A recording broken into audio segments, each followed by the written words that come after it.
Hello everyone, welcome to एकता की पाठशाला। एकता की पाठशाला में आपका हार्दिक हार्दिक स्वागत है। मैं एकता जो है आपको करवा रही हूँ इंडियन ज्योग्राफी। राइट, तो अब जो नेक्स्ट पार्ट रहेगा हमारा वो रहेगा भारत का प्रायद्वीपीय पठार पढ़ेंगे, यानी पेनिनसुलर प्लेट्यू पढ़ेंगे। तो चलिए शुरू करते हैं। भारत के प्रायद्वीपीय पठार की संरचना, जो कि सबसे पुराना भूभाग है भारतवर्ष का, सबसे पुराना है। राइट, चलिए देखते हैं, यानी पेनिनसुलर प्लेट्यू देखते हैं। पेनिनसुलर मैंने आपको बताया था, प्रायद्वीप क्या होता है? ऐसा भूभाग जो कि तीन ओर से पानी से घिरा हुआ होता है, जो कि तीन तरफ से पानी से घिरा हुआ होता है, उसे कहते हैं प्रायद्वीप। ठीक, और पठार वो क्या होता है? कुछ भूभाग जो कि ऊंचा उठा हुआ होता है, पर वो माउंटेन नहीं होता, पर्वत की तरह नहीं होता। राइट, उसी को ही पठार कहते हैं। राइट, जैसे कि ये कुछ जमीन का भाग है जो ऊपर उठा हुआ है कुछ, तो उसी को ही पठार कहा जाता है। राइट, तो भारत जो है एक तरह से प्रायद्वीपीय पठार है। पठार हमें पता लग गया थोड़ा ऊंचाई पर है, और प्रायद्वीप हमें पता लग गया कि ये तीन ओर से घिरा हुआ है। तो भारत का दक्षिणी भाग, southern part of India, southern India peninsular plateau का भाग है, प्रायद्वीपीय पठार का भाग है। राइट, भारत का दक्षिणी भाग, साउदर्न पार्ट ऑफ इंडिया,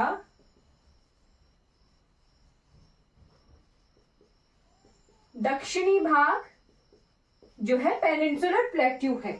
अब एक एक करके हम हर एक जो पार्ट है इंडिया का वो देखेंगे। तो पहले हम भारत का नक्शा बना लेते हैं।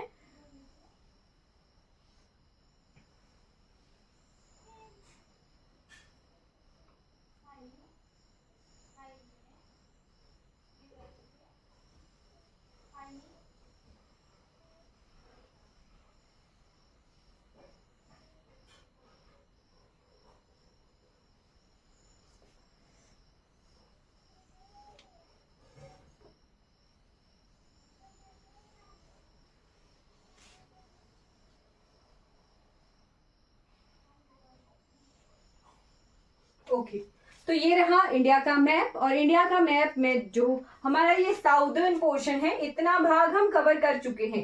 राइट, यहाँ पर हमने हिमालयास पढ़े थे, यहाँ पर हम उत्तर भारत के मैदान पढ़ चुके हैं। अब ये जो निचला भाग है, जो कि एक तरफ से घिरा है अरब सागर से, अरब सागर जिसे इंग्लिश में कहते हैं अरेबियन सी, अरेबियन सी।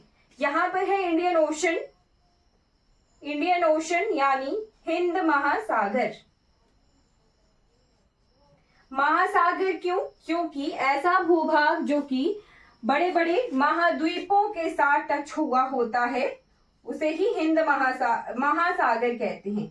राइट, धरती के ऐसे भूभाग, पानी के ऐसे भूभाग जो दो या दो से ज्यादा महाद्वीपों के साथ छूते हैं, उन्हें क्या कहते हैं? महासागर।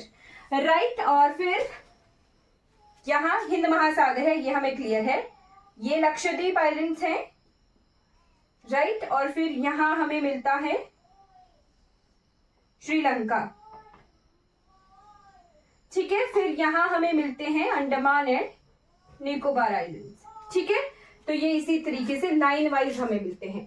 तो ये जो भाग है दक्षिणी भाग, ये क्या है? हमारा भारत का पेनिनसुलर प्लेट्यू है, यानी पठारिया भाग है। यहाँ हमें मिलती है बंगाल की खाड़ी, यहाँ पड़ोसी देश है बंगाल, बांग्लादेश। ठीक, तो ये मैं बांग्लादेश नहीं बना रही हूँ, हमें इतना ही पोर्शन देखना है।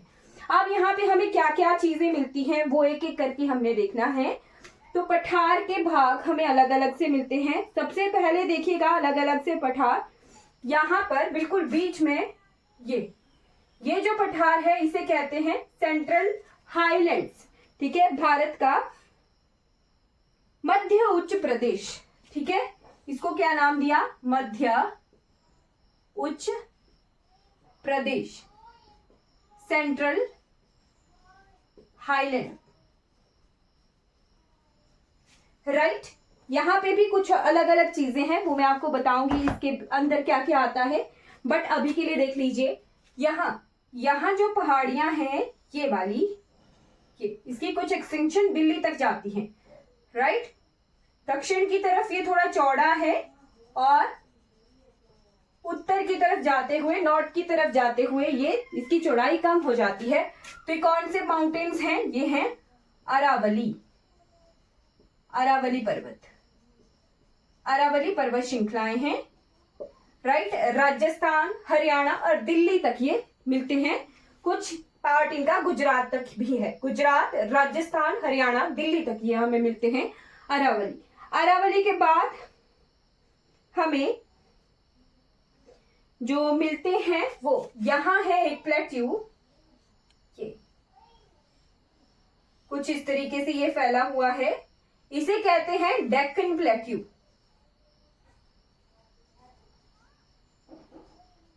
डेक्कन प्लेट्यू यानी हिंदी में लिखिएगा इसे दक्कन का पठार,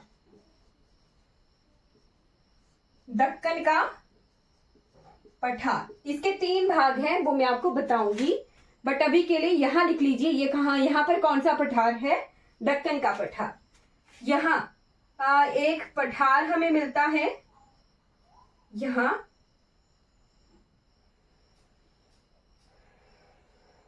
कुछ ऐसे है ये, इसका नाम है दंडाकारण्य पठार। ठीक है, दंडकारण्य पठार। ठीक है, लिख लेना DANDAKARANYA, दंडाकारण्य प्लेट्यू। इनके बारे में एक एक के बारे में इंफॉर्मेशन लिखेंगे। उसके बाद है यहां पर ये जो पठार है यहां, ये है कौन सा? छोटा नागपुर।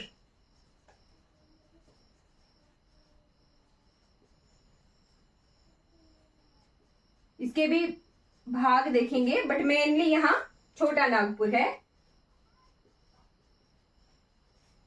ठीक, यहां हमें 2 पठार मिलते हैं, कार्बी आंगलोंग, जो कि असम का भाग है। ठीक है, या तो इसे पूरे को कार्बी आंगलोंग कह देंगे, और एक है यहां पर, या तो इसे मेघालय प्लेटू कहेंगे या शिलोंग प्लेट्यू कहेंगे, दोनों एक ही बात है। मेघालय या शिलोंग का पठार। तो कितने पठार हमने देख लिए? हमने देखे सेंट्रल हाईलैंड, दक्कन पठार, छोटा नागपुर, दंडाकारण्य और मेघालय शिलोंग। इस सभी को कंबाइंडली क्या कहते हैं हम? इस सभी को, ये जो त्रिकोण बना, इसी को कंबाइंडली कहा जाता है पेनिनसुलर प्लेट्यू।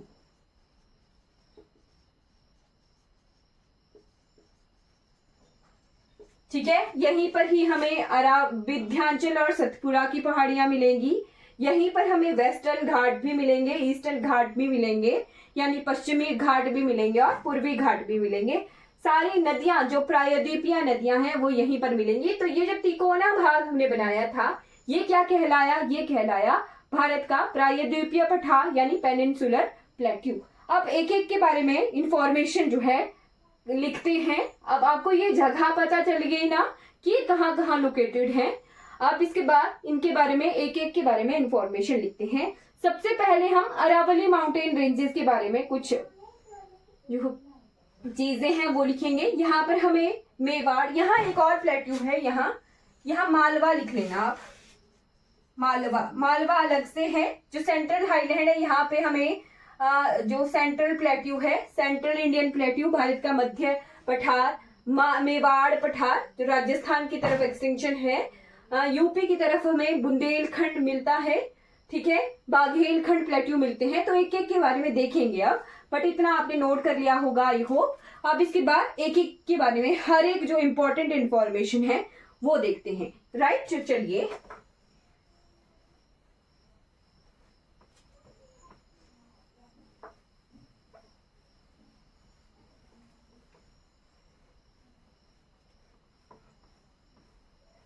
सबसे पहले लिख लेते हैं अरावली। सबसे पहले लिखिएगा अरावली माउंटेन रेंजेस।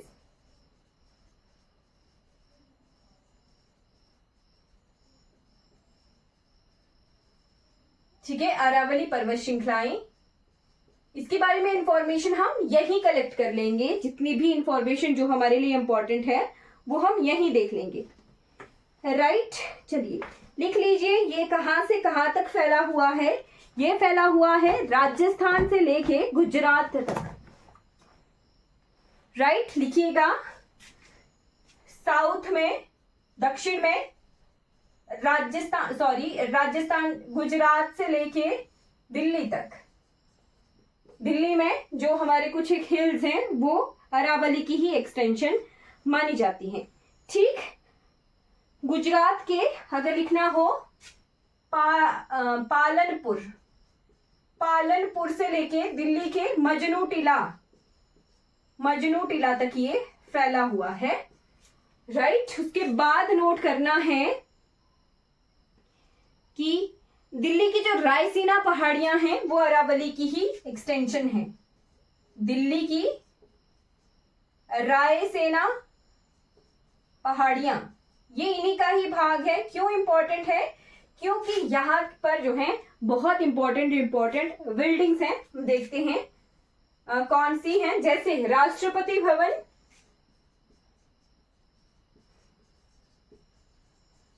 कर्तव्य पथ, पहले वो राजपथ हुआ करता था। ठीक, न्यू पार्लियामेंट बिल्डिंग। अगर एग्जाम में क्वेश्चन आ जाए कि न्यू पार्लियामेंट बिल्डिंग जो है ये कौन सी पहाड़ियों पर है, तो आपको या तो दिल्ली की रायसीना पहाड़ियां होगा या फिर अरावली पर्वत आया हो तो वो अरावली पर्वत सही आंसर होगा। ठीक है, और अब लिखना है इसकी सबसे ऊंची चोटी कहां मिलती है हमें। माउंट आबू में हाईएस्ट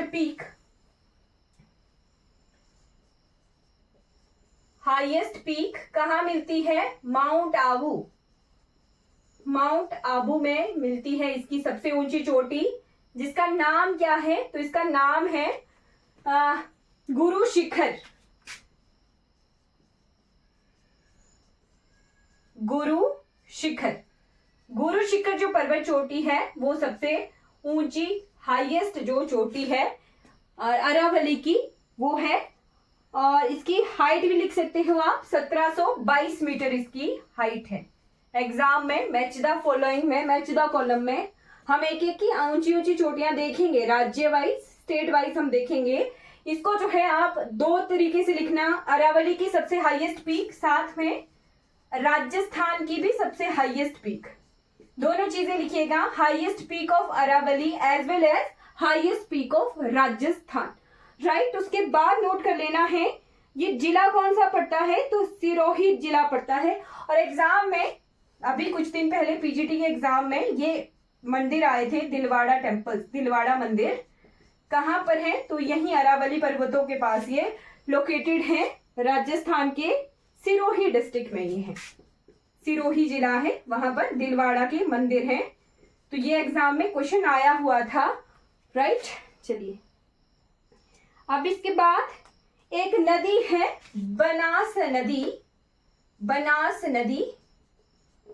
बनास रिवर।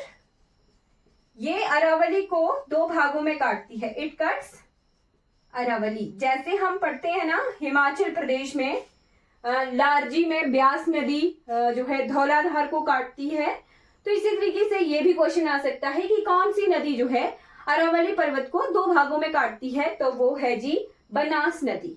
राइट, चलिए, और साथ में अगर जारगो पहाड़ी, अच्छा ठीक है, एक और चीज साथ में नोट कर लेना, बहुत इंपॉर्टेंट है। जैसे हमने ये देखा कि यहां है राजस्थान, ये अरावली पर्वत हमें दिखे। राइट, तो जब हम मॉनसून पढ़ेंगे तब हम देखेंगे कि साउथ वेस्टर्लीज मॉनसून, जो मॉनसून है, मॉनसून विंड्स यानी मानसूनी पवने, राइट, उन्हें साउथ वेस्टर्लीज भी कहा जाता है ना। दक्षिण पश्चिम पवने। तो ये जो है अरावली के पैरेलल, समानांतर जो है जाती हैं।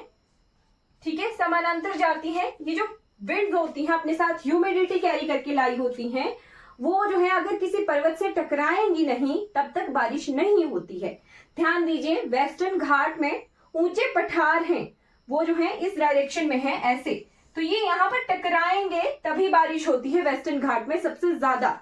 बट ये जो अरावली पर्वत श्रृंखला है, ये है अरावली पर्वत श्रृंखला, तो ये जो अरावली पर्वत श्रृंखला है इन मॉनसून विंड्स के पैरेलल में है, राइट, इनके समानांतर है, ये यहाँ पर कहीं पर भी टकराते नहीं है। इसी वजह से राजस्थान में कम बारिश होती है या फिर लगभग ना के बराबर जो है बारिश होती है। मॉनसूनी जो पवने हैं वो राजस्थान में बारिश नहीं कर पाती। क्यों? क्योंकि जो मानसूनी पवने हैं, मॉनसूनी विंड्स हैं, साउथ वेस्टर्लीज भी कहते हैं इन्हें, तो ये जो है इनके पैरेलल है, समानांतर हैं। बट फिर भी कुछ बारिश होती है यहाँ इसके दक्षिणी भाग में, साउदर्न अरावली में, क्योंकि यहाँ पर कुछ टकरा गई होती है मॉनसूनी विंड्स। तो ये अरावली के बारे में इतनी इंफॉर्मेशन हमने कलेक्ट कर ली है, ये इंपॉर्टेंट है, राइट। उसके बाद अरावली के साथ ही आगे को हमें मिलते हैं दो पर्वत श्रृंखलाएं, राइट, जो कि हैं विंध्याचल और सतपुड़ा। तो इनकी जो लोकेशन है वो मैं दिखा देती हूं आपको, विंध्याचल प्लस सतपुड़ा, इंग्लिश में इस तरीके से लिखा जाता है, विंध्याचल प्लस सतपुड़ा की पहाड़ियां। तो ये जो गुजरात का ये वाला पोर्शन है, ये गुजरात है, यहां आगे है मध्य प्रदेश, राइट, ये मध्य प्रदेश है। तो यहीं पर ही हमें मिलती हैं विंध्याचल और सतपुड़ा की पहाड़ियां। कैसे मिलती हैं? ये जो ऊपरी भाग है, ये कौन सी पहाड़ियां हैं? ये हैं विंध्याचल की, और यहाँ जो भाग है ये है सतपुड़ा की पहाड़ियां। इनकी एक्सटेंशन महाराष्ट्र तक भी जाती है, नीचे महाराष्ट्र है, राइट। तो यहाँ सतपुड़ा है और यहाँ विंध्याचल है, और बीच में जो नदी बहती हुई आती है वो है कौन सी? तो वो है हमारी नर्मदा नदी, ठीक। और सतपुड़ा की दूसरी तरफ को जो है वो नदी बहती है, वो है ताप्ती नदी। तो इसकी छोटी एक्सटेंशन भी मैं आपको बना के दिखाती हूँ, बट अभी के लिए हमने ये देख लिया कि ये कैसे फैली हुई हैं। तो गुजरात से शुरू हो जाती हैं सतपुड़ा की पहाड़ियां, और विंध्याचल हमारे मध्य प्रदेश में ही मिलते हैं। ओके, तो देखते हैं इनके बारे में, एक एक इंफॉर्मेशन जो है कलेक्ट कर लेते हैं। तो ये 3 भागों में हमें मिलती हैं, जैसे ये विंध्याचल है, ये हमें 3 भागों में ऐसे मिलती हैं, राइट। मतलब ये ऐसे ऐसे ऐसे ऐसे ऐसे पर्वत हैं, राइट। बट मैंने अभी के लिए आपको श्रृंखलाएं बता दी कि 3 भागों में हमें मिल रही हैं। और ये जो सतपुड़ा है ये भी हमें 3 भागों में मिलते हुए दिखते हैं। और एक पॉइंट है यहाँ पर जहां पर ये दोनों मीट भी करते हैं, मिलते भी हैं, कुछ हद तक मिलते हैं, फिर आगे इनकी एक्सटेंशन चली जाती है छत्तीसगढ़ में। तो ये जो पॉइंट है ये कौन सी पहाड़ी है? अमरकंटक, लिखिएगा अमरकंटक, बहुत इंपॉर्टेंट। यहाँ मार्बल मिलता है, ठीक है, मार्बल, संगमरमर जिसे कहते हैं। और यहीं से ही मध्य प्रदेश की जो जीवन रेखा नदी है, कौन सी नदी? नर्मदा नदी, वो निकलती है। तो ये बिल्कुल मध्य प्रदेश से बीच से होती हुई गुजरती है नर्मदा, मध्य प्रदेश। लिखिएगा क्या चीज मैंने करवाई आपको, नर्मदा नदी कौन से पर्वत से निकलती है? तो अमरकंटक पर्वत से निकलती है। यहां से दूसरी तरफ को सोन नदी निकलती है, दूसरी तरफ को रिहांद नदी निकलती है। 3 4 5 नदियां यहां से निकलती हैं, बट 2 इंपॉर्टेंट, सोन नदी और नर्मदा नदी अमरकंटक पहाड़ियों से निकलती हैं, राइट। ये जो 3 भागों में हमें विंध्याचल और सतपुड़ा मिल रहे हैं, इनके नाम भी हैं, राइट। सबसे पहले ये जो ऊपर वाला है ये है विंध्याचल, फिर मिलती है हमें भांडेर की पहाड़ियां, भांडेर, ठीक। उसके बाद हमें मिलती हैं कैमूर पहाड़ियां,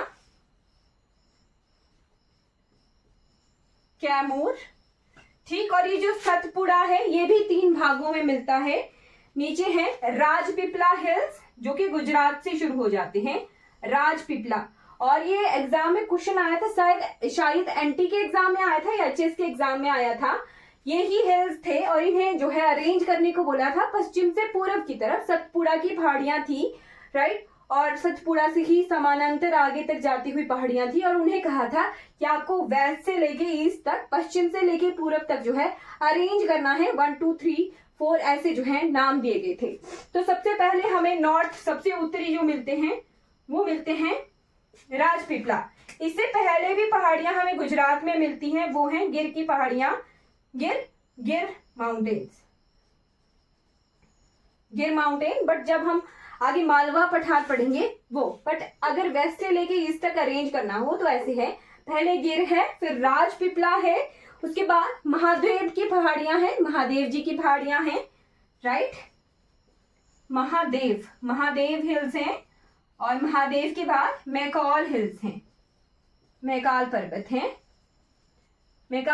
हैं। तो यहीं पर ही महादेव की पहाड़ियों में हमें एक सबसे हाईएस्ट पीक मिलती है, ये भी एग्जाम में आया था, जिसका नाम है जी धूपगढ़, ठीक है, धूपगढ़ को लिखना आप। ये जो है हाईएस्ट पीक ऑफ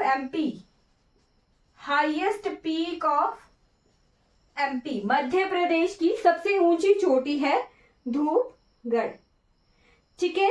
अमरकंटक से निकलती है नर्मदा नदी और दूसरी तरफ से वैतुल पर्वत से निकलती है ताप्ती नदी, राइट। जैसे मान लो ये दो पर्वत हैं, ठीक है। अब एक चीज लिख लेना, ये हमारा कवर हो गया। अरावली में एक चीज इंपॉर्टेंट लिख लेना, ये किस तरह के पर्वत हैं, तो ये ब्लॉक माउंटेन्स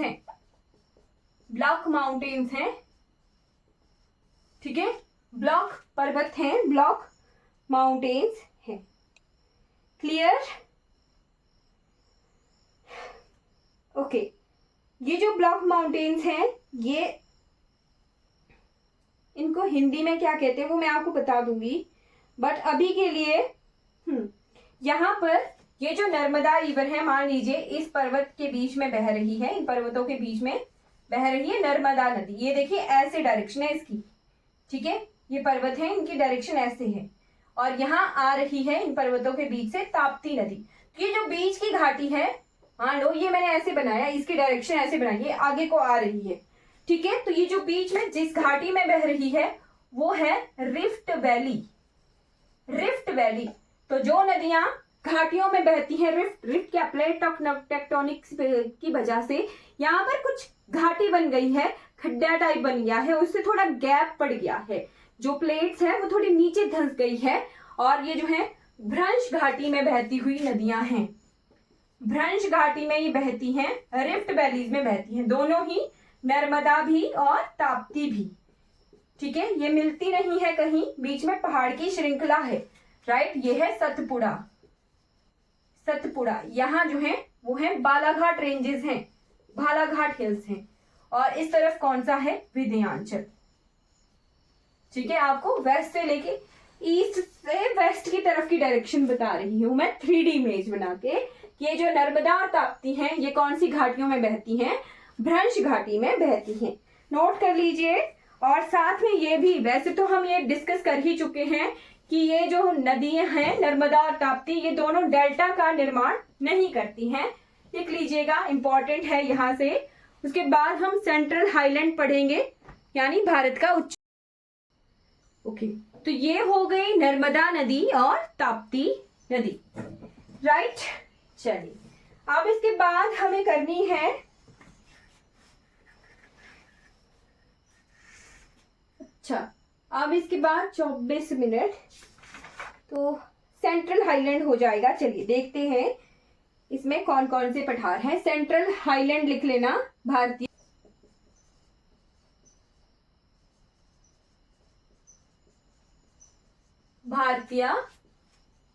उच्च पठार। इसके अलग अलग भाग हैं, तो सबसे पहले नोट कर लीजिएगा मालवा का पठार, मालवा प्लेट्यू। सेकंड नोट करना है, इसमें है central Indian plateau, central Indian plateau. फिर नोट करना है, इसी में ही है बुंदेलखंड प्लेट्यू, बुंदेलखंड प्लेट्यू। ये देखिए मालवा, मालवा मध्य भारत का पठार। फिर बुंदेलखंड, बुंदेलखंड, बुंदेलखंड के बाद नोट करना है इसमें मेवाड़,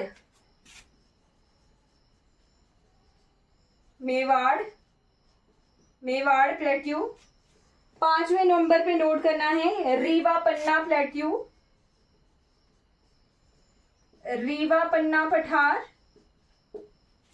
इसी को ही बागेरखंड भी कहते हैं। ठीक है, नर्मदा सोन घाटी, उसके बारे में तो हमने देख लिया। 6 नंबर पे नर्मदा सोन घाटी। ठीक है, नर्मदा घाटी देख ली, सोन घाटी दूसरी तरफ को बन रही है, राइट। ओके, चलिए, तो ये हो गया हमारा यहाँ पे। अच्छा, अब इनके बारे में डिटेल इंफॉर्मेशन अगली क्लास में देखेंगे, बट अभी के लिए हमें देखना है कि जो सेंट्रल इंडियन प्लेट्यू हैं और बीच के मैदान हैं, ये कैसे बने हैं, क्या ये इनकी हाइट ऊंची क्यों है। तो जब इंडियन प्लेट आई थी, राइट, जो सेंट्रल हाईलैंड है वो काफी ऊंचा है। जैसे मान लो ये है हमारे हिमालय, हिमालयास हैं ये ऐसे, पीछे ट्रांस है, बीच में ग्रेट है, फिर मिडल है, फिर शिवालिक है, और यहां पर ये कौन सा भाग है, ये है हमारे पठारी भाग। ठीक, पठारी भाग है। तो ये जो भाग बना हमारा, ये कैसे बन रहा है, देखिए ये उत्तर की तरफ को, यहां से कुछ नदियां आ रही हैं, जैसे बनास, बनास, चंबल। ठीक है, बहुत सारी नदियां हैं जो उत्तर भारत की तरफ गंगा में मिलेंगी फिर जाके। ये जो बनास चंबल है, ये कहाँ मिलती है, ये यमुना में मिलके फिर गंगा में मिलती हैं। तो ये भी अपने साथ जो है अवसाद ला रही हैं, और ऊपर से हिमालय की नदियां तो बह के आ ही रही हैं, राइट। हिमालयन नदियां आ रही हैं, हिमालय की नदियां आ रही हैं, और ये पठारी नदियां आ रही हैं। ये अपने साथ जो अवसाद ला रही हैं वो जमा हो गए, निक्षेपित हो गए, निक्षेप, निक्षेप हो गया उनका, सेडिमेंट्स, सेडिमेंट्स जो हैं जम गए, और उनकी वजह से ही हमारे बीच में मैदान बने हैं, मैदान बने हैं, प्लेन्स बने हैं। तो ये जो प्लेन्स हैं, ये न्यू फॉर्मेशन हुई है। पहले, सबसे पहले बने पठार, ओल्डेस्ट, सबसे पुराने हैं पठार। ठीक, फिर उसके बाद बने हिमालय, तो दूसरे नंबर पे, सेकंड नंबर पे हिमालय पर्वत है, और थर्ड नंबर पे हमारे प्लेन्स बने हैं, मैदान बने हैं। अब सेंट्रल इंडियन प्लेट्यू के बारे में हम अगली क्लास में डिटेल, मध्य उच्च पठार, जिसे इंग्लिश में कहा गया सेंट्रल हाईलैंड, और उसमें हमने बहुत सारे पठार देखे थे। सबसे पहला जो पठार हमने देखा था वो था मेवाड़ प्लेट्यू, या फिर इसे अगर इस तरीके से लिखे, चलिए ठीक है, मेवाड़ प्लेट्यू लिख लेते हैं, इसी का ही मेवाड़ पठार। मेवाड़ पठार, इसका विस्तार कहां से कहां तक है, तो ये राजस्थान और मध्य प्रदेश के बीच में है, विंध्याचल और अरावली के बीच में है। ये एग्जाम में क्वेश्चन आया हुआ था, राइट, कि ये जो मेवाड़ प्लेट्यू है ये किन दो पर्वत शिखरों के, पर्वत श्रृंखलाओं के बीच में है। तो लिख लेना है, ये लोकेटेड है अरावली पर्वत, अरावली और विंध्याचल, अरावली और विंध्याचल के बीच में है। और अगर राज्य लिखने हो तो राजस्थान एंड एमपी, राजस्थान और मध्य प्रदेश के बीच में ये प्लेट्यू है। अगर आपको कोई डाउट रहता है, सपना मैम आप क्लास ज्वाइन करते हो, अगर कोई डाउट होता है तो आपने चैट बॉक्स में मैसेज टाइप कर दिया करो, ठीक है। अगर यहाँ पे जो चैट का कॉलम बना हुआ है, यहाँ पर आप टाइप करोगे तो वो मुझे अभी दिख जाएगा लाइव। अगर आप बाहर ऐप में जाके करोगे टाइप तो वो मुझे क्लास के दौरान नहीं दिखता है, राइट। तो अगर कोई डाउट रहता है आपको तो यहाँ पर चैट बॉक्स में ये जो चैट कॉलम बना हुआ है यहाँ पे पूछना है, ठीक है। हाँ, कुछ भी आपको नहीं दिखता या कोई प्रॉब्लम होती है तो यहाँ पे चैट कॉलम बना हुआ होता है, यहाँ पे पूछना होता है, राइट। तो मेवाड़ जो प्लेट्यू है ये राजस्थान और मध्य प्रदेश के बीच में है, राइट। और अगर इसे लिखा जाए कि ये एग्जैक्टली कहाँ है तो southern part of Rajasthan, southern part of Rajasthan, ठीक है। राजस्थान के दक्षिणी जो भाग है वहां पर ये है। जैसे मान लो ये हमारा राजस्थान का ये वाला पोर्शन है, तो यहां से तो अरावली पर्वत है, ये जो भाग है आगे वाला ये भाग अरावली पर्वत के बाद ये गुजरात है। थोड़ा क्लमजी हो गया, एक सेकेंड।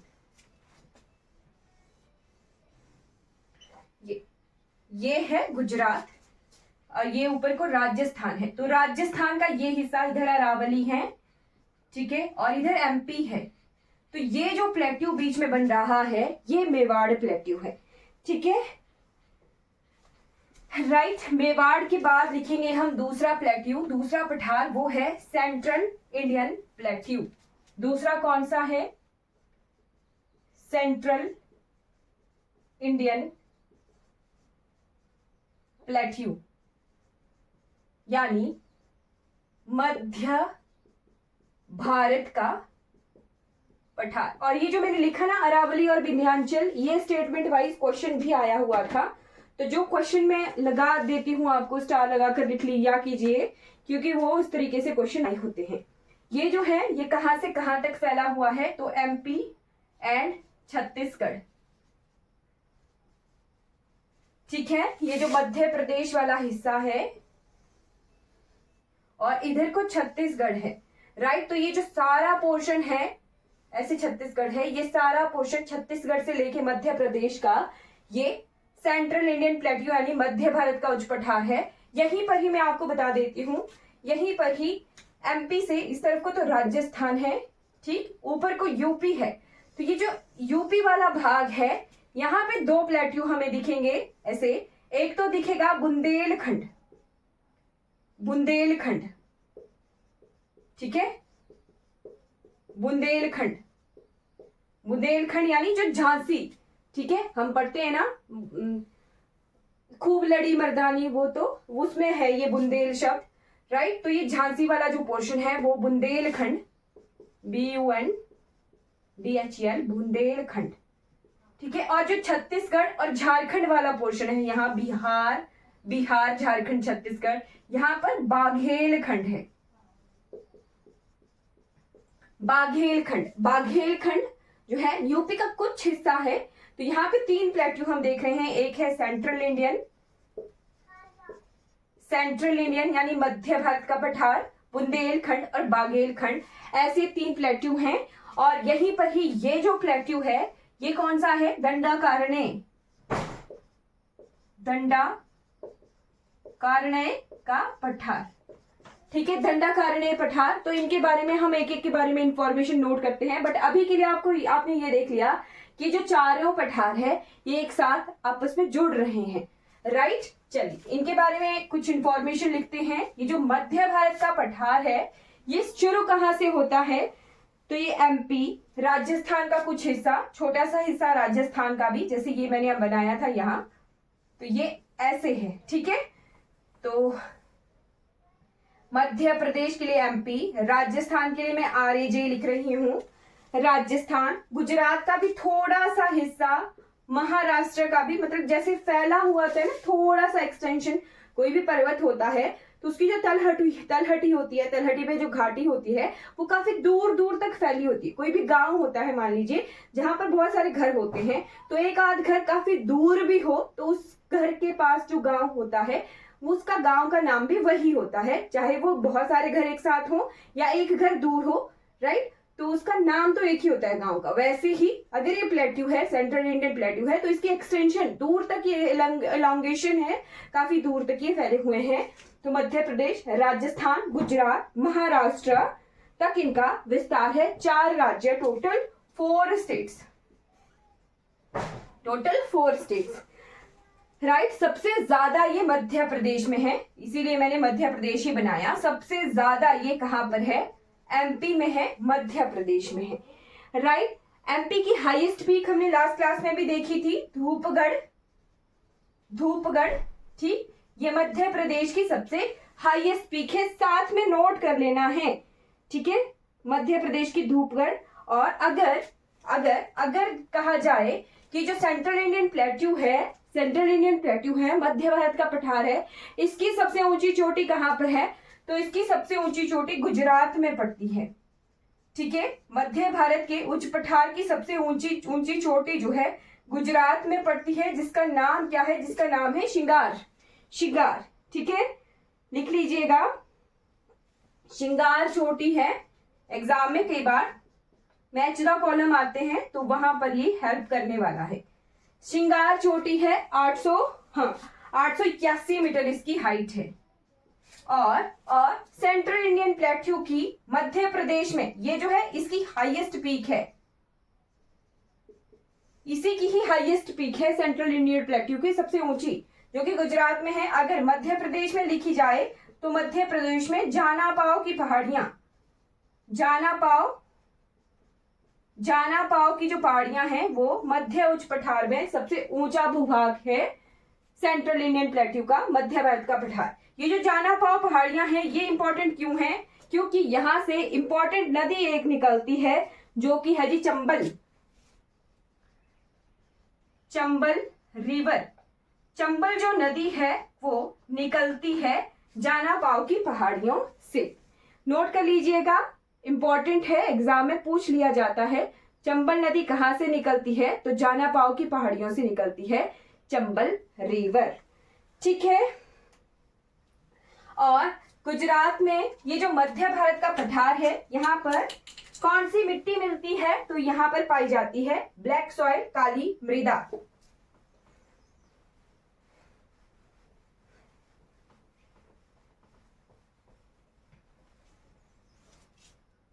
राइट, यहां पर मिलती है ब्लैक सॉइल, काली मृदा मिलती है, जिसमें उगाया जाता है कपास यानी कॉटन की खेती की जाती है। साथ में अगर मूंगफली सबसे ज्यादा कहाँ उगती है, राजस्थान में, ठीक है, गुजरात में, सॉरी, फिर मध्य प्रदेश में यहीं पर ही उगता है सोयाबीन, सबसे ज्यादा प्रोड्यूस जो है सोयाबीन होता है मध्य प्रदेश में, ठीक। काली मृदा को एक और नाम भी देते हैं चेरनोजम जो है काली मिट्टी को कहाँ कहा जाता है, यूएसए कनाडा में, ठीक है, यूएसए कनाडा में काली मृदा को, काली मिट्टी को चेरनोजम कहा जाता है, ठीक। ये जो काली मिट्टी है ये बनी किससे है, तो लावा के ठंडे होने से जो है ये मिट्टी बनी हुई है, इसीलिए इस मिट्टी में नो फॉसिल्स, कोई भी जीवाश्म नहीं मिलते हैं, कोई भी जीवाश्म नहीं पाए जाते, ठीक है, नो फॉसिल, जीवाश्म नहीं पाए जाते हैं, ओके। अब यहाँ पे एक चीज और भी आती है कि ये जो सेंट्रल इंडियन प्लेट्यू है ये बना कैसे है, यहाँ पर काली मिट्टी आई कैसे है, तो जब ये अफ्रीकन प्लेट से अलग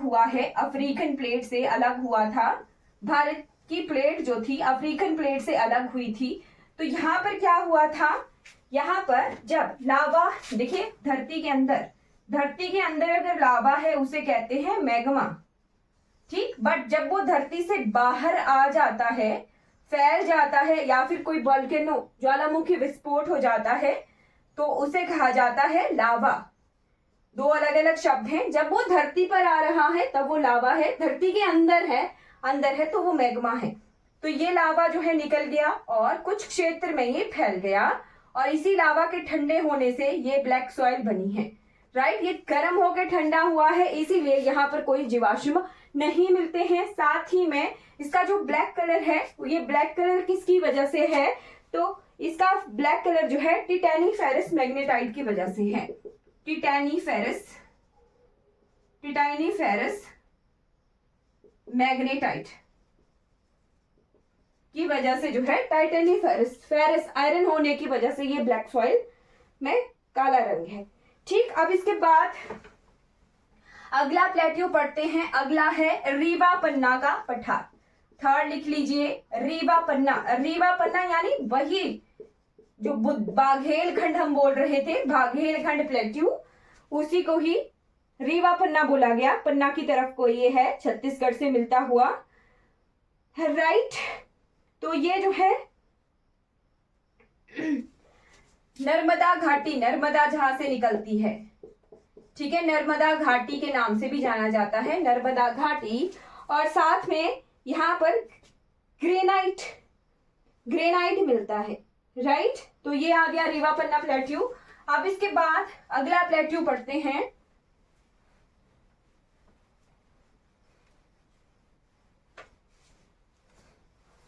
अगला प्लेट्यू लिखिएगा, बाघेलखंड हमने लिख लिया है ना, बुंदेलखंड लिख लिया है, बाघेलखंड लिख लिया है, दंडाकारण्य,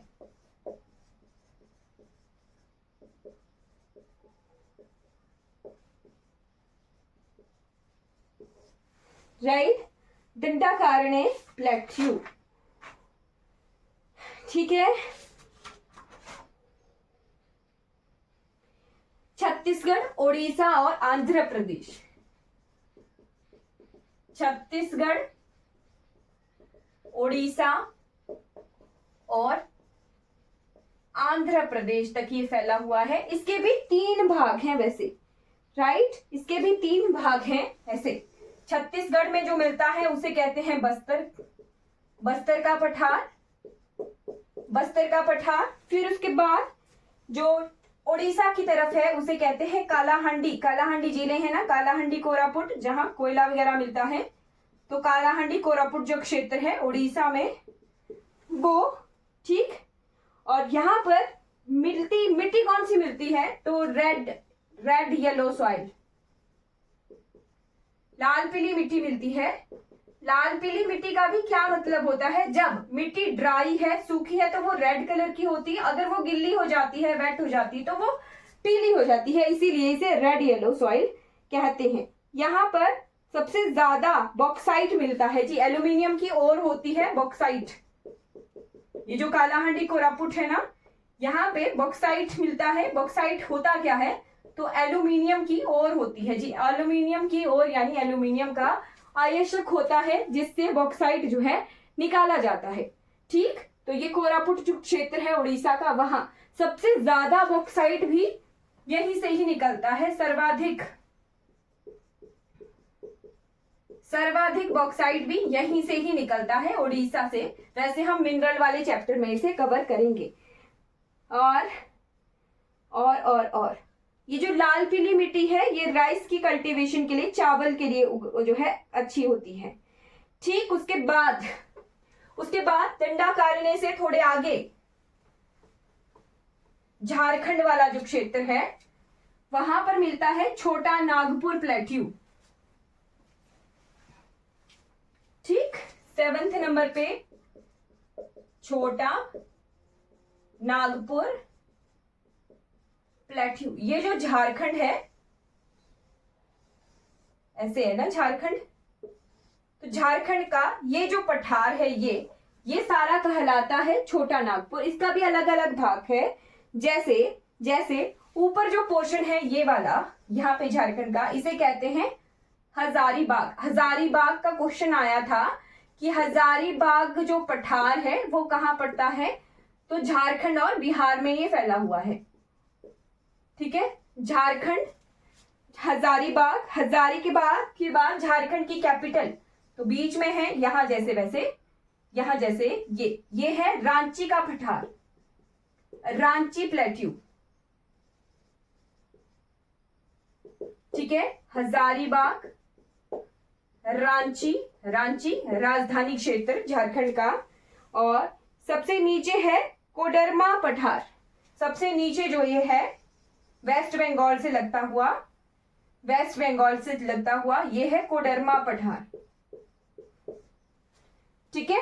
कोडरमा पठार ये झारखंड, बिहार, उड़ीसा, वेस्ट बंगाल में फैला हुआ है। झारखंड, बिहार, उड़ीसा, वेस्ट बंगाल, ठीक। ये जो हजारीबाग है ये झारखंड बिहार में है, और रांची मेनली झारखंड में ही है, और ये जो कोडरमा है ये ओडिशा, वेस्ट बंगाल और झारखंड 3 में ऐसे फैला हुआ। यहाँ जैसे देखिए, यहाँ जैसे ऐसे है ना ये, एक सेकेंड, तो हाथ से जब मैप बनाते हैं तब बड़ी ऐसे है हमारा वेस्ट बंगाल और इधर को उड़ीसा है। तो ये जो कोडरमा पठार है ये यहाँ बीच में फैला हुआ है।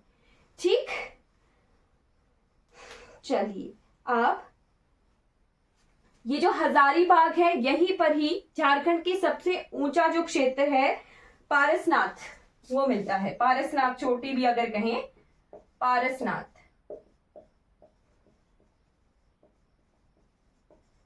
Highest of Jharkhand. ठीक, झारखंड का सबसे ऊंचा क्षेत्र कौन सा है? पारसनाथ, जो कि हजारीबाग प्लेट्यू में है। ठीक,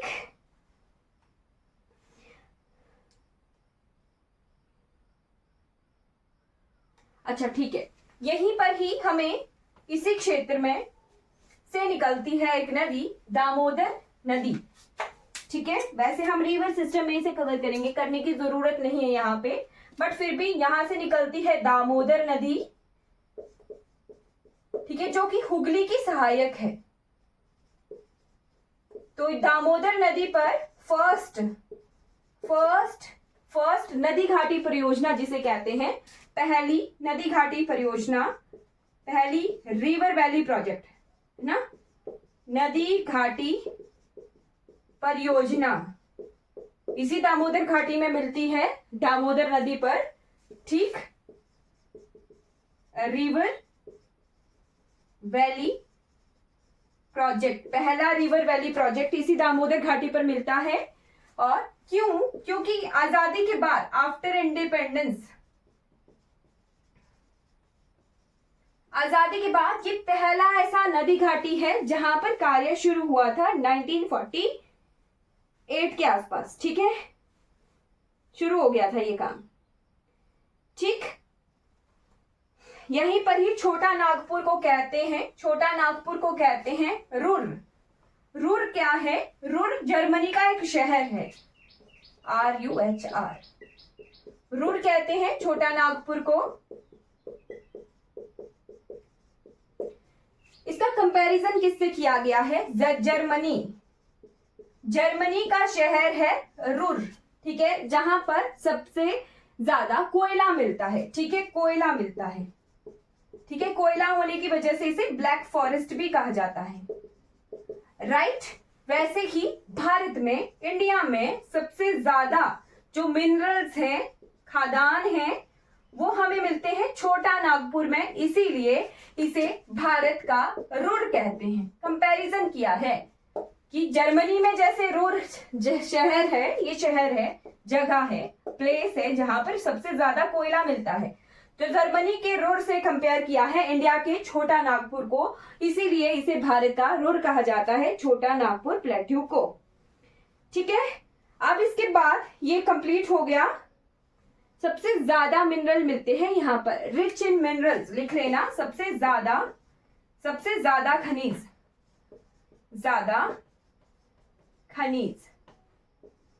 रिच इन मिनरल्स। राइट, सबसे ज्यादा खनिज मिलते हैं छोटा नागपुर प्लेट्यू में। अब इसके बाद चलेंगे मेघालय की तरफ। सेंट्रल इंडियन नहीं है ये, मेघालय पहुंच गए हम।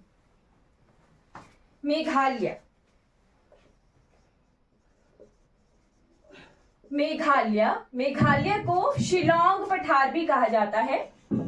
मेघालय की कैपिटल है शिलोंग। ठीक, इसीलिए मेघालय के पठार को शिलोंग का पठार भी कहा जाता है। ठीक है, और यहाँ पर तीन जो है पहाड़ियां मिलती हैं, गारो, खासी और जयंतिया।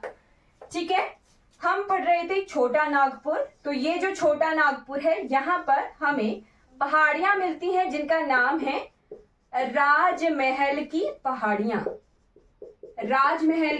पहाड़ियां।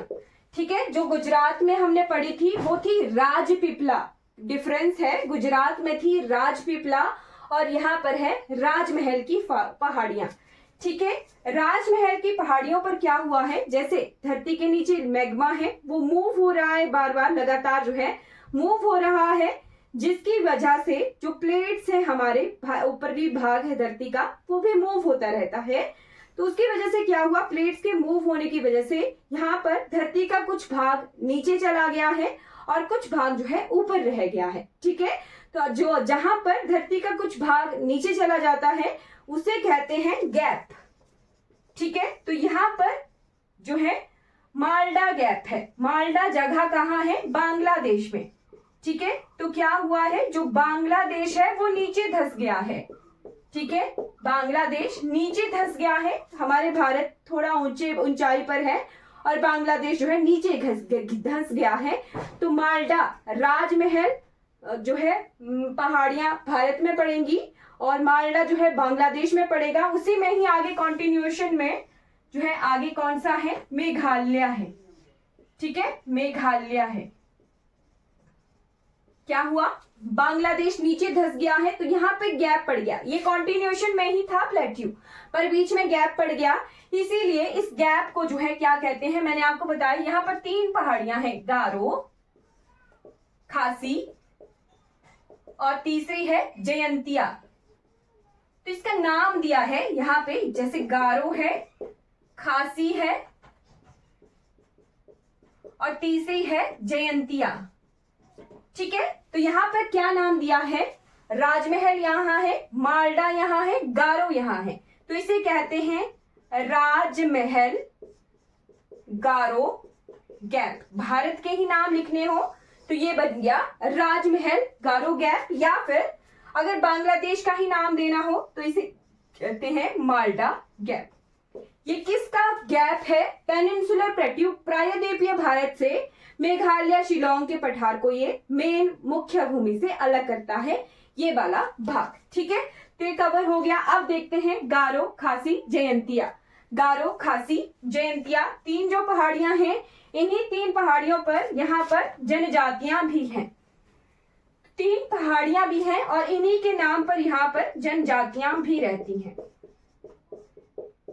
ठीक है, कम्युनिटीज के नाम पे भी का नाम भी गारो, खासी, जयंतिया ही है। ठीक है, मेघालय की सबसे ऊंची चोटी मिलती है, इसे अगर हम ड्रॉ करें,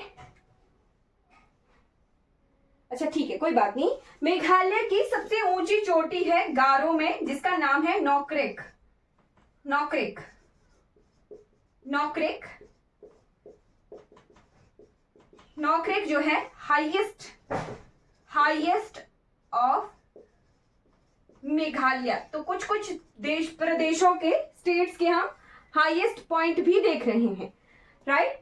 मेघालय के गारो में मेघालय की सबसे ऊंची चोटी है जिसका नाम है नोक्रेक। ये जो खासी पहाड़ी है, यहाँ पर दो जगहें हैं जो बहुत फेमस है, कौन सी, चेरापूंजी, चेरापूंजी जो कुछ वर्षों तक सबसे ज्यादा वर्षा के लिए फेमस था, अब जो है मासिनराव, दोनों साथ साथ में ही है, ज्यादा गैप नहीं है। ठीक है, बस ये हुआ कि एक तरफ जो है ज्यादा बारिश होगी तो उसका नाम पड़ गया। तो चेरापूंजी और मासिनराव दोनों मेघालय के खासी पहाड़ी पर पड़ते हैं, यहाँ पे दुनिया की सबसे ज्यादा वर्षा होती है।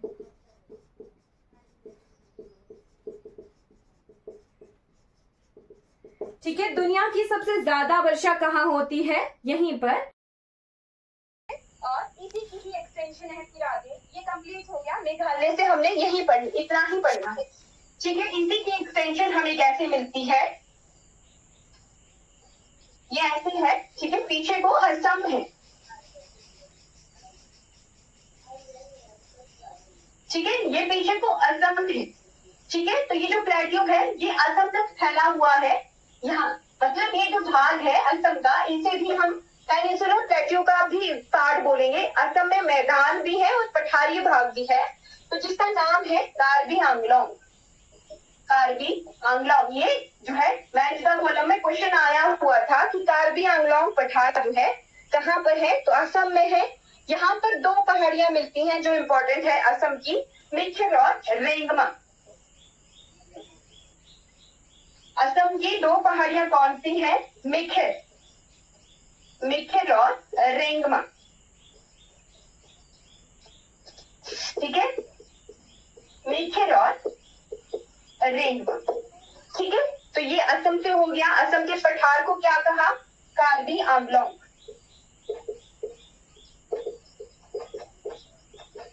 कार्बी आंगलोंग कहाँ पर है? ये असम में है। मतलब ये जो पठारिया भाग है यही थोड़ा सा एक्सटेंड हुआ है। मैंने बोला आपको कि एक्सटेंशन होती है, फैला हुआ होता है, तो असम तक फैला हुआ है। यहाँ पर दो पहाड़ियां हैं, मिखिर और रेंगमा। बाकी असम जो है सारा मैदानी भाग है। असम और हिमालय, असम और मेघालय जो है हिमालय का भाग नहीं है। स्टार लगाकर यहाँ पर नोट कर लेना कि असम और मेघालय जो है पठार का भाग है। पेनिनसुलर प्लेट्यू प्रायद्वीपीय पठार का भाग है, ये मेघालय का भाग नहीं है। साथ में जो ब्रह्मपुत्र नदी अपने साथ अवसाद ला रही है, जिसने जमाया हुआ है ब्रह्मपुत्र के आसपास मैदान बने हुए हैं, प्लेन्स बने हुए हैं। तो असम में प्लेन्स है, मैदान है और साथ में पठारी भाग है। असम मेघालय का भाग नहीं है, बट फिर भी जो तीस्ता नदी और दिहांग नदी के बीच का जो हिमालयी क्षेत्र है उसे क्या कहते हैं? असम हिमालय कहते हैं। तो ये इंपॉर्टेंट है। ठीक है, अब इसके बाद काठियावाड़। काठियावाड़ देखना है हमने। मैं एक डेक्कन प्लेट्यू, ठीक है, दक्कन का पठार। ठीक है, डेक्कन प्लेट्यू, दक्कन का पठार 3 भागों में हमें मिलता है। बहुत इंपॉर्टेंट है। सबसे जो साउदर्न इंडिया जिसे कह सकते हैं हम, भारत का दक्षिणी भाग, ठीक है, साउदर्न इंडिया दक्षिणी भाग जो है भारत का, वो डेक्कन प्लेट्यू ही है। तो यहाँ पर 3 क्षेत्र है। एक तो है महाराष्ट्र, सेकेंड वन है हमारा तेलंगाना और थर्ड वन क्या है? थर्ड वन है हमारा कर्नाटका। ठीक है, तो महाराष्ट्र, तेलंगाना और कर्नाटका, इन तीनों से मिलकर बना है दक्कन का पठार। ठीक है, यहाँ पर मिलती है काली मिट्टी, वो मैंने आपको बताया ही है। काली मिट्टी क्यों मिली है? जब ये अफ्रीकन प्लेट से अलग हुआ उसकी वजह से यहाँ पर जो है मिट्टी, ब्लैक सॉइल, काली मृदा जो है, लावा ठंडा हो गया, उसकी वजह से काली मृदा जो है बन गई है। ठीक है, महाराष्ट्र, तेलंगाना और एक और भी लिख लेना, चौथा रायलेजेमा,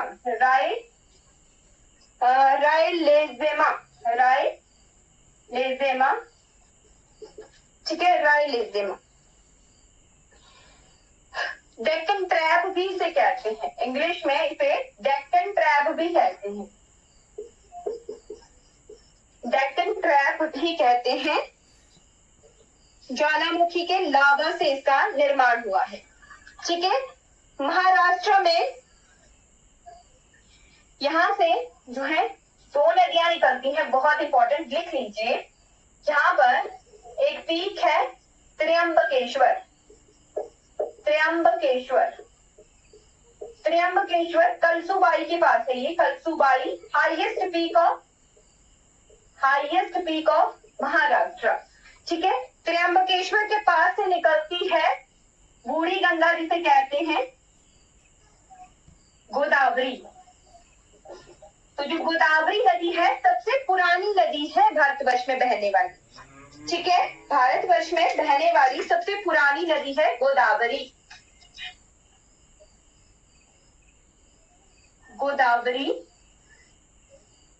इसे बूढ़ी गंगा भी कहा जाता है, क्योंकि गंगा नई नदी है। गंगा हिमालय से निकलती है, जब हिमालय ही नए हैं तो हिमालय से निकलने वाली नदी भी नई ही होगी। ठीक है, तो गोदावरी जो है बूढ़ी गंगा है, पुरानी नदी है। ठीक है, और साथ में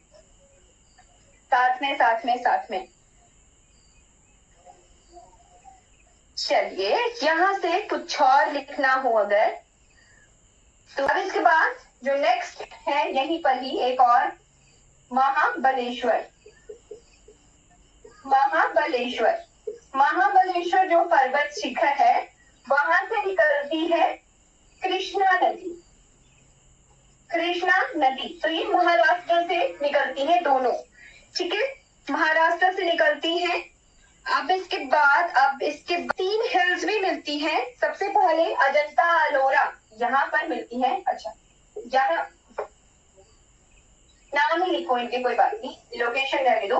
अजंता एलोरा की गुफाएं, अजंता एलोरा की गुफाएं, जहाँ पे अजंता और एलोरा की गुफाएं हैं। अजंता अलग है, एलोरा अलग है, बट पहाड़ी की जो रेंज है वो एक ही है।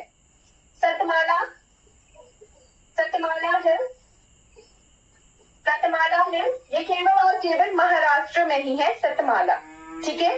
तो एक क्वेश्चन भी आया था कि ऐसी कौन सी हिल्स हैं जो केवल मात्र एक ही राज्य में है, तो वो सतमाला हिल्स है। वहां पे ऑप्शन में था सतमाला, सतमाला।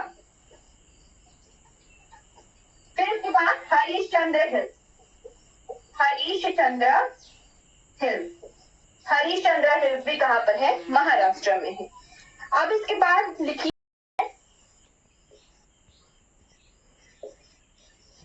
कर्नाटका। कर्नाटका में जो हाईएस्ट पीक है उसका नाम है मुल्लनगिरी,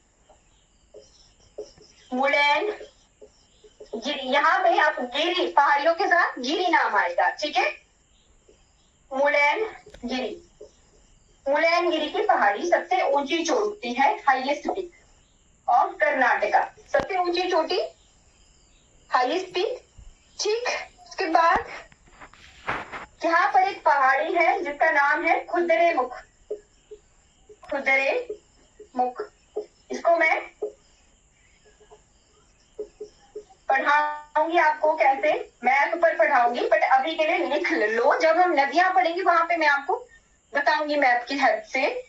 खुदरेमुख, खुदरेमुख जो है यहाँ से 5 नदियां निकलती है, बहुत इंपॉर्टेंट। सबसे पहले तो है ना, खुदरेमुख के पास एक और पहाड़ी है ब्रह्मगिरी, ब्रह्मगिरी।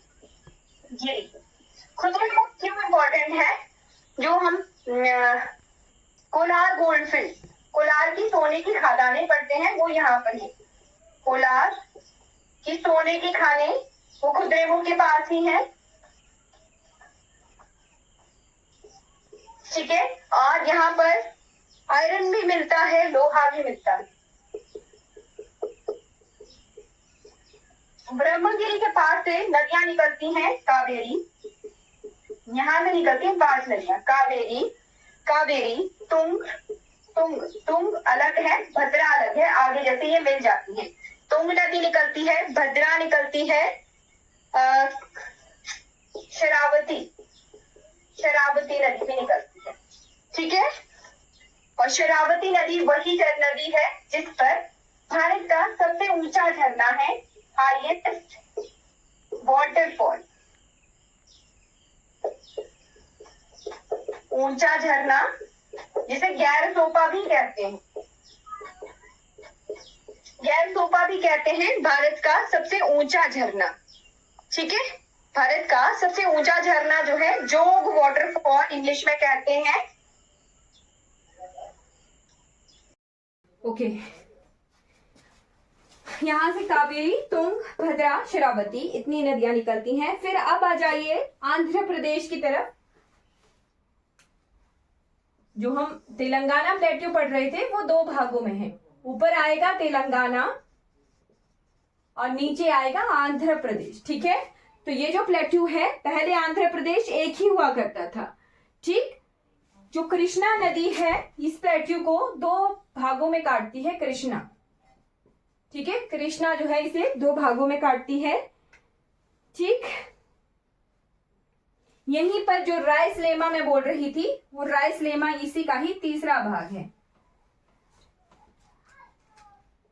ठीक है। जो रायसलेमा हमने लिखा था नीचे जैसे, वो इसी का ही लास्ट भाग हुआ है, ठीक है। यहाँ पे कुछ पहाड़ियां मिलती हैं जैसे वेलिकोंडा, वेलिकोंडा, फिर पालकोंडा, पालकोंडा, उसके बाद नल्लामलाई की पहाड़ियां, शेषाचलम की पहाड़ियां ये यहां पर मिलती हैं। ठीक है, अब लास्ट पोर्शन जो आता है हमारे भारत का बिल्कुल दक्षिणी भाग, वो है नीलगिरी। ठीक,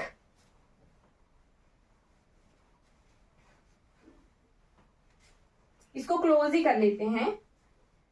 राइट, ये यहां पर ये है केरला, ये है तमिलनाडु। ठीक, ऊपर को है कर्नाटका और यहां है आंध्र प्रदेश। ठीक है, तो ये है भारत का बिल्कुल दक्षिणतम भाग। यहां पर ये जो पोर्शन है, ये देखिए कहां कहां मैं बना रही हूं। मैं बना रही हूं कर्नाटका, केरला प्लस तमिलनाडु। 3 राज्यों में क्या है? नीलगिरी।